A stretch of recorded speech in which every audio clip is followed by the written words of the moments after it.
കലോത്സവ വാർത്തകളിലേക്ക് തന്നെ പോകണം. കാരണം കലോത്സവം എന്ന ഒറ്റ വാക്കിൽ ഒതുങ്ങുകയാണ് ഇന്നത്തെ പുത്തൻ പുലരി. പുതുപുത്തൻ പുലരിയാണ്.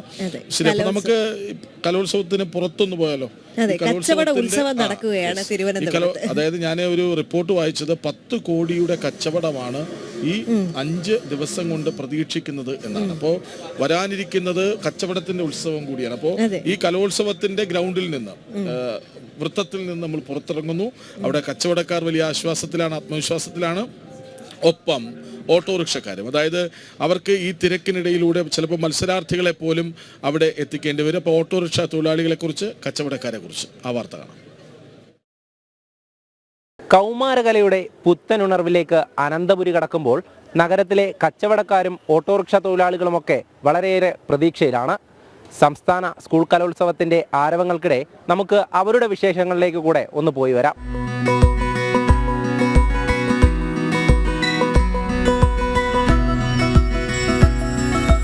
പ്രധാന വേദിയായ സെൻട്രൽ സ്റ്റേഡിയത്തിന് സമീപം മത്സരാർത്ഥികൾക്ക് ദാഹമകറ്റാനും അതോടൊപ്പം തന്നെ മറ്റ് സാധനങ്ങളുമൊക്കെയായി ഇവിടെ ചെറിയ ചെറിയ കടകളുണ്ട്. ചേട്ടാ, എന്താണ് ഇത്തവണത്തെ ഒരു പ്രതീക്ഷ? സംസ്ഥാന സ്കൂൾ കലോത്സവത്തിന് നിരവധി മത്സരാർത്ഥികൾ ഇങ്ങോട്ട് എത്തുമ്പോൾ കച്ചവടം എങ്ങനെയാണ്? കൊഴുക്കും ഇത്തവണ?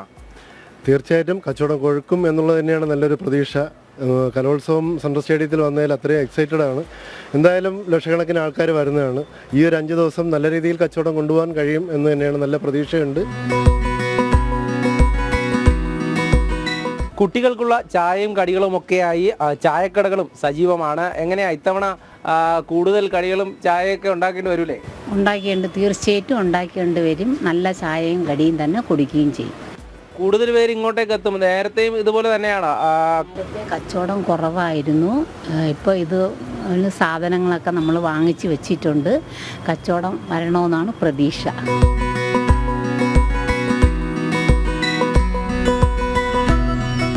ചേട്ടാ, എങ്ങനെയാ സ്കൂൾ കലോത്സവത്തിന് നമുക്ക് കുറേ പേര് വരുന്നുണ്ട്, ഓട്ടോ ഒക്കെ എങ്ങനെയായിരിക്കും? ഓട്ടം കിട്ടുമെന്നാണ് പ്രതീക്ഷ.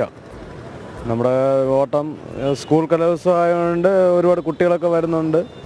നമുക്ക് ഓട്ടം കിട്ടാൻ ചാൻസ് ഉണ്ട്, അത്രേ പറയാനുള്ളൂ. അതിനപ്പുറം നഗരത്തിൽ 25 വേദികളാണുള്ളത്. അപ്പോൾ 25 വേദികളിലേക്ക് നമുക്ക് പല സ്ഥലങ്ങളിലേക്കും പോകേണ്ട ആളുകളുണ്ടാവും. അപ്പോൾ അവരെയൊക്കെ നമ്മളിങ്ങനെ സ്വാഗതം ചെയ്യുകയാണല്ലേ? തീർച്ചയായും ഞങ്ങൾ അവരെ തിരുവനന്തപുരത്തേക്ക് നമ്മൾ സ്വാഗതം ചെയ്യുകയാണ്. അവരുടെ കൊച്ചു കുട്ടികളല്ലേ, അവർക്ക് ഇവിടെ നിന്ന് എവിടെ വേണമെങ്കിലും കയറി പോകാനുള്ളൊരു അവസരം ഇവിടെ നിന്ന് ഉണ്ടാകട്ടെന്ന് പ്രാർത്ഥിക്കുന്നു. അതോടൊപ്പം തന്നെ നമ്മളും ഇത് ആസ്വദിക്കുകയാണ്. തീർച്ചയായും നമ്മുടെ നാട്ടിലല്ലേ നടക്കുന്നത്, അപ്പം പിന്നെ നമുക്കത് ആസ്വദിച്ചല്ലേ പറ്റുള്ളൂ.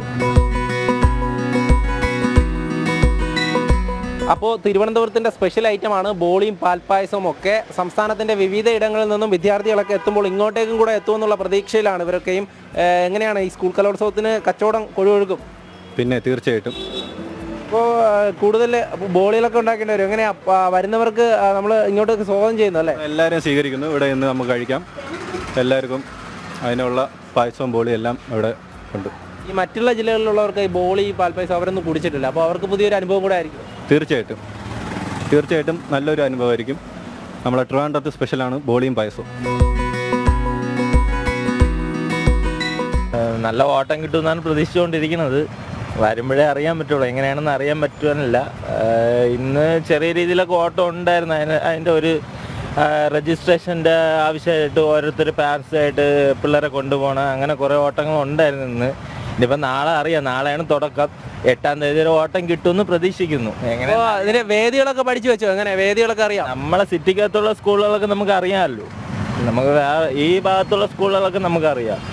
അത് സംബന്ധിച്ചുള്ള ഭാഗത്തല്ലേ വരുള്ളൂ. അതൊക്കെ നമുക്ക് ഏകദേശം അറിയാം. അത് വെച്ച് പോവുമായിരിക്കും. ഓട്ടം കിട്ടിയാൽ അത്രയും നല്ലത്. കുട്ടികളെയൊക്കെ നമ്മൾ സേഫായിട്ട് അവരെ എത്തിക്കേണ്ടത് നമ്മളെ പിള്ളേരെ പോലെയല്ലേ ഞങ്ങൾ കൊണ്ടുപോകുള്ളൂ. ഞങ്ങൾ ഓട്ടോക്കാർ ഞങ്ങളെ വീട്ടിലെ പിള്ളേരെ പോലെ തന്നെ എല്ലാ പിള്ളേരെയും നോക്കണത്. അതേപോലെ തന്നെ എല്ലാ പാരൻസിനെയും ആയാലും ശരി തന്നെ, കുട്ടികളായാലും ശരി തന്നെ, ലേഡീസ് ആയാലും ശരി തന്നെ, കൊച്ചു പെൺകുട്ടികളായാലും ശരി തന്നെ, ഞങ്ങളെ വീട്ടിലെ പെൺപിള്ളേരെ പോലെ തന്നെ ഞങ്ങൾ കൊണ്ടു നടക്കും. അതേപോലെ തന്നെ എല്ലാവരും നോക്കും.